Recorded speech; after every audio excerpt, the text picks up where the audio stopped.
parole circule, une émission de Radio Delta.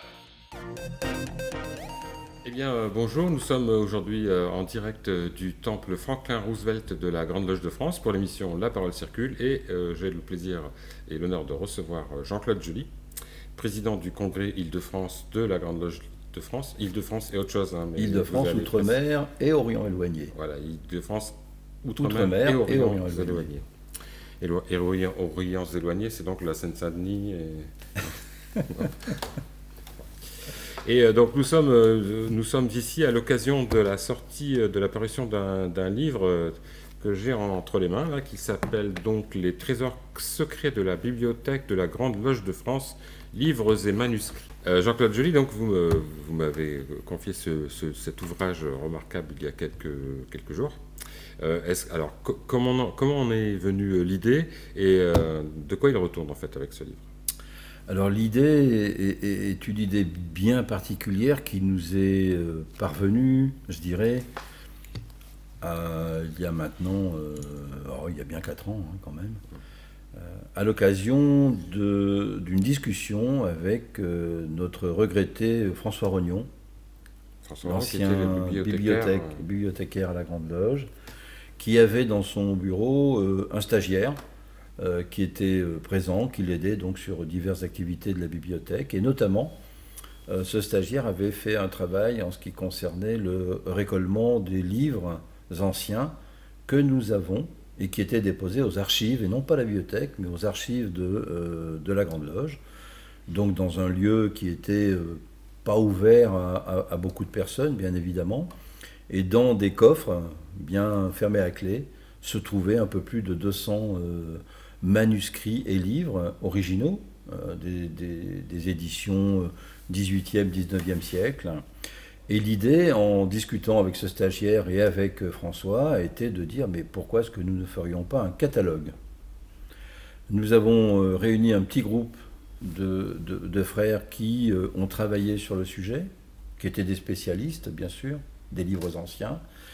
Et petit à petit, nous sommes arrivés à l'idée de dire, au lieu de faire un catalogue scientifique un peu barbant, qui soit simplement avec des dates, des numéros, des noms d'éditeurs, j'en passe et des meilleurs, eh bien de choisir parmi ces livres un certain nombre de livres intéressants, graphiquement, photographiquement, et de pouvoir les présenter à travers ce livre. Alors, nous avons choisi de répertorier ces livres en 3 chapitres qui correspondent à sagesse, force et beauté, qui sont des symboles importants de la franc-maçonnerie que tous les francs-maçons connaissent, et que nous avons ensuite classés. Et il y a dans le livre une photo du livre, un petit commentaire sur la page de droite ou page de gauche. Et tout ceci a été une œuvre collective qui a été réalisée par Jean-Pierre Thomas, Jean-Laurent Turbet et Daniel Lebras qui nous a réalisé de très belles photos. Jean-Pierre Thomas qui est le grand officier actuellement à la culture, si je ne m'abuse. Exactement, c'est tout à fait ça. Non seulement c'est le grand officier à la culture à la Grande Loge de France, mais c'est quelqu'un qui a une connaissance historique très importante et très large sur tous ces aspects, sur les livres que nous avons pu découvrir pour certains, redécouvrir pour d'autres. Et donc pour la première fois, nous les présentons. Daniel Lebras qui est derrière la caméra. D'ailleurs, c'est son nom, je crois, c'est son surnom, Daniel à la caméra, pour Radio Delta TV. Et, voilà. Et donc Jean-Laurent Turbet, que l'on ne présente pas. Ou plus, on va dire. D'accord. Alors, je vois que le nombre de livres n'a pas été choisi complètement au hasard, non, car il s'agit du nombre 33. Tout à fait. Alors, y avait-il quelques malignité là, dans la chose? Il y avait un petit clin d'œil et une volonté, mais surtout un clin d'œil aux 33 degrés du rite écossais ancien accepté, que nous connaissons nous en tant que maçons de la Grande Loge de France, et donc c'était ce clin d'œil là que nous avons voulu faire, tout simplement. Après, le choix a été un choix qui était un choix subjectif, qui a été fait collectivement par Jean-Laurent, par Jean-Pierre, par moi-même, à mon tout petit niveau, mais surtout Jean-Laurent et Jean-Pierre, et dans la totalité des livres, qui nous ont été d'ailleurs, il faut le signaler, prêté, manipulé grâce à Jérémy Robert, qui est le responsable des archives, et qui nous a mis tous les livres à disposition, qui a été vraiment parfait à ce niveau-là, c'est-à-dire que nous avions besoin d'avoir tel ou tel autre livre, il nous les a présentés, voilà, on a pu les manipuler avec des gants, bien sûr, mais sans aucun problème, pour pouvoir faire notre choix, hein, parce qu'après il fallait faire une petite note de lecture à côté. Hein. Oui, vous avez donc tous lu les 200... tous lus non, mais bien manipulés en tout cas par rapport à des titres dont nous savions que ces titres-là, il fallait les avoir. La Constitution d'Anderson, par exemple, on a un exemplaire original en anglais des Constitutions d'Anderson, c'est important de les avoir, par exemple. Hein. Alors quel est l'objectif vous visez pour ce livre? C'est un livre qui est plutôt destiné aux francs-maçons de la Grande Loge de France, aux francs-maçons de manière générale, ou au monde même, au monde des non-initiés, parce que je dis rarement profane, moi. Quand même. Alors donc, la première édition, celle que vous avez entre vos mains, est une édition numérotée. C'est-à-dire qu'il y a 1000 exemplaires en quatrième de couve. En quatrième de couve, il y a donc le nombre de livres, c'est-à-dire 1000 livres qui ont été imprimés, qui seront mis en vente au prix de 20 euros, chaque livre. Et nous les mettons dans un premier temps en vente exclusivement aux frères de la Grande Loge. Il y a un document qui est parti pour qu'ils puissent faire leur commande. Donc le document est parti, nous avons déjà des retours. À partir de début septembre, quand la Grande Loge sera rouverte, eh bien, les frères pourront venir chercher leurs ouvrages à la bibliothèque, après le moment où ils auront payé, enfin, etc., etc. Dans un second temps, nous ferons une réédition.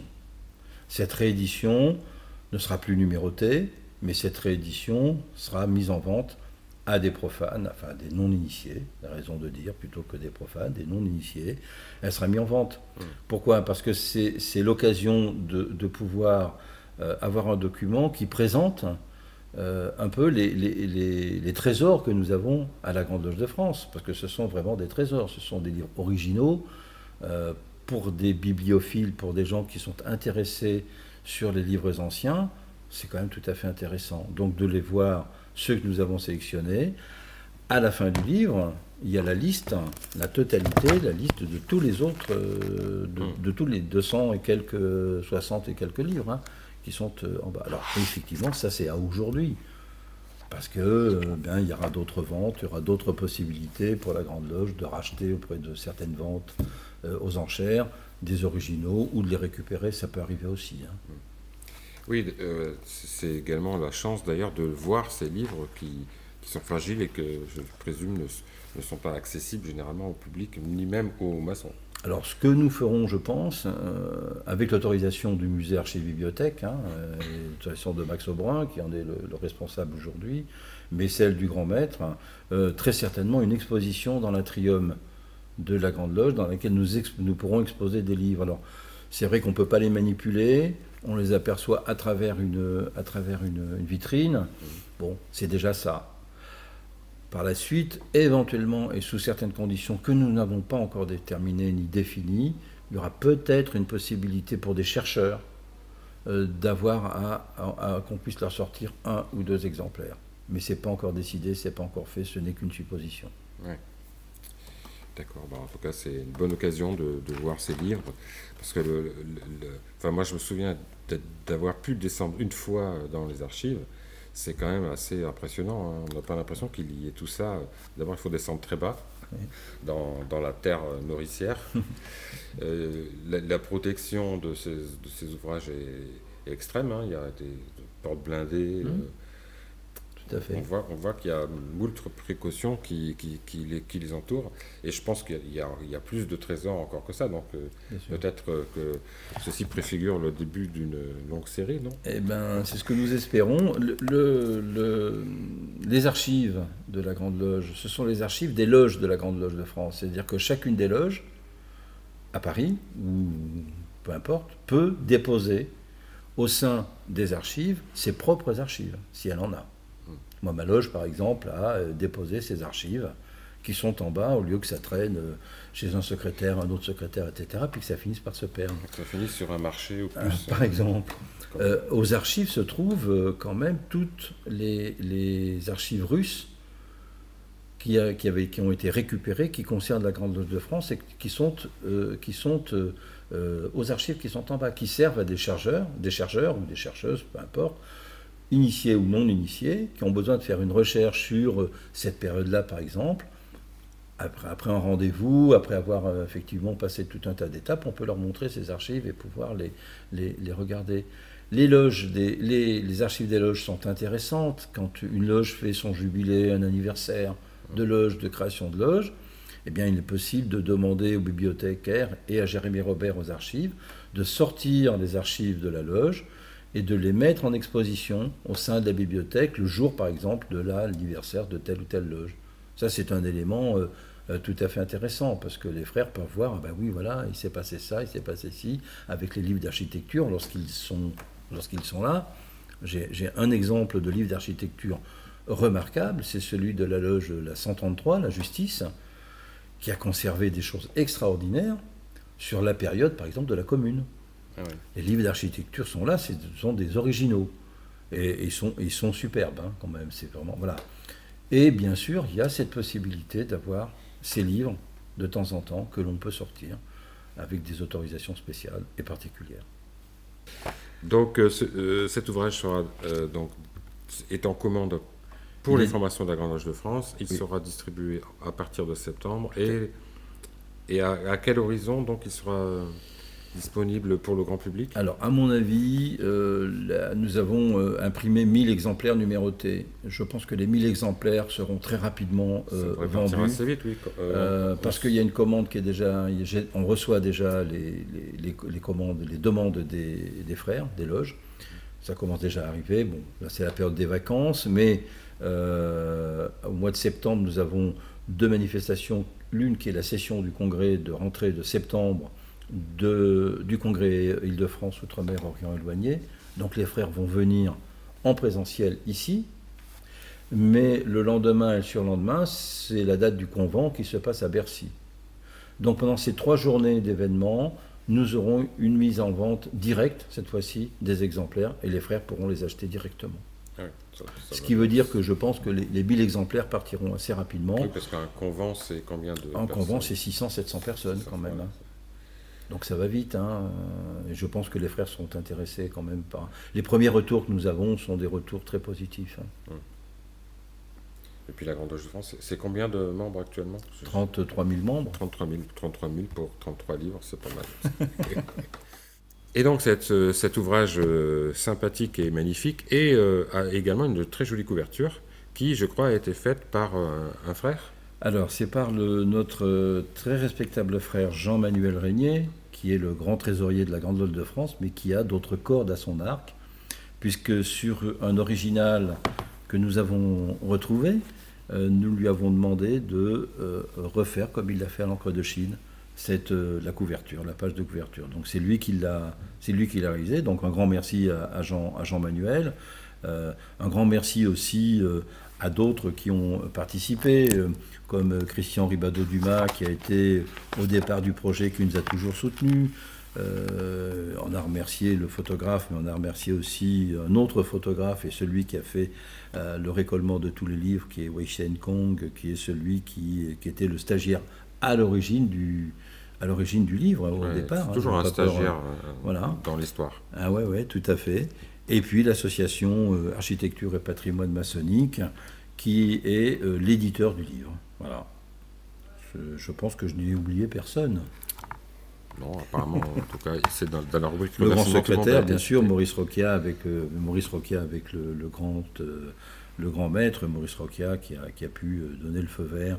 Après, à Jérémy Robert aux archives, le musée Archives-Bibliothèque également, ont été vraiment des partenaires parfaits dans cette opération. Est-ce qu'on peut avoir la chance d'un jour pouvoir numériser l'ensemble des archives? Oui, je pense que oui. Je pense que oui, parce que d'ores et déjà, la numérisation à la bibliothèque, des livres qui sont à la bibliothèque, 25 000 ouvrages, à la bibliothèque et pas aux archives, la numérisation a commencé à être faite. Donc Stéphane Rouxel, le bibliothécaire, fait journellement X bouquins numérisés, etc., etc. C'est un travail long, fastidieux, mais c'est un travail qui est déjà commencé depuis au moins 2 ans. Jérémy Robert, lui, au niveau des archives, a effectivement un appareil pour numériser les livres qui est ultra moderne, parce qu'on a juste à poser le bouquin, ça le numérise. Voilà, on n'a pas besoin à chaque fois d'attendre que ça se numérise, c'est un peu le genre d'une photo immédiate, hein, donc ça va très très vite. Et lui a commencé la numérisation des archives des loges les plus anciennes, des livres d'architecture, lorsque nous en avons, mais effectivement, il est prévu, en tout cas c'est dans son esprit, de pouvoir numériser ces 200 et quelques bouquins, bien sûr. Parce qu'après, ça permettra de les mettre sur Internet, on verra de quelle façon, mais bien sûr, ça évitera de manipuler physiquement les bouquins qui sont fragiles et d'avoir la possibilité de les avoir en numérique. C'est une bonne nouvelle. Tout ça sont des projets. Oui. Je m'avance un peu, mais je veux dire, c'est ce qu'il faut faire. Hein. C'est du travail derrière, c'est ce qu'il faut faire. Ces livres ne se manipulent pas n'importe comment. On ne peut pas aller, par exemple, les massicoter non, absolument et les pas. mettre dans un scanner haute vitesse. Quoi. Absolument pas. C'est pas vraiment là-dessus. Eh bien, merci. Eh bien, merci Jean-Claude Joly, président du Congrès Île-de-France, Outre-mer et Orients éloignés. Voilà. Merci de nous avoir concocté ce livre. Une pensée à François Rognon, qui était le bibliothécaire depuis... Pendant combien d'années il a été bibliothécaire? Il a été pendant de nombreuses années, hein, je ne sais plus combien de temps, mais... Quelques décennies, je crois. Il s'est marqué dedans. Quelque part, Jean-Pierre Thomas a fait quelque chose sur... il faut lire le livre pour sur François. Mais je voulais aussi avoir un grand merci à un de nos frères qui est resté dans nos mémoires, mais qui avait disparu également, c'est Frédéric Pierre-Izot. Ah oui. Parce que notre frère Frédéric Pierre avait été, au départ, il a fait partie des 3-4 frères qui avons commencé à discuter sur le sujet, et Frédéric Pierre faisait partie de ces frères, qui nous avait dit, ben non, faites ça comme si... C'est pour moi donc... un peu en mémoire de ces 2 frères qui sont... Alors, j'ai jamais eu l'occasion d'interviewer François Rognon, mais quant à Frédéric Pierre-Izot, nous avons fait une série de 4 émissions absolument magiques qui s'appellent Conversations autour d'un thé au safran, qui sont toujours disponibles en podcast sur Radio Delta. Et j'enjoins ceux qui n'ont pas encore écouté ces podcasts à les écouter. Ils sont extraordinaires. Eh bien, merci François Rognon, merci Frédéric Pierre, merci Jean-Claude Joly. Merci à Pierre-Marie Adam, j'ai vu que c'est lui qui avait préfacé tout à fait. Pierre-Marie Adam, qui est le grand maître de la Grande Loge de France, qui a préfacé parce que nous n'aurions pas pu faire ce bouquin sans non seulement son accord, mais son soutien, et il a été, depuis le début, le soutien était à 100%, sans aucun problème. Voilà. Bon, eh bien, longue vie à ce livre, et puis donc à bientôt pour une prochaine présentation, pour la réédition par exemple. La prochaine interview, prochaine émission à laquelle j'aurai peut-être l'occasion de participer, c'est pour présenter un autre sujet qui me tient à cœur, dont nous avions déjà parlé, qui sont les routes culturelles du Conseil de l'Europe. Alors, tout à fait. Nous avançons. Alors malheureusement avec le Covid, là, ça a été les réunions qui étaient prévues ont été mises un peu de côté. Nous avons une prochaine réunion en septembre en visioconférence, mais le projet est loin d'être mis de côté. Et à ce sujet, c'est l'association Architecture et Patrimoine Maçonnique que nous avons créée pour ce sujet, qui est l'éditeur du livre. D'accord. Voilà. C'est très bien. Donc à très bientôt. À très bientôt. Et merci. Merci.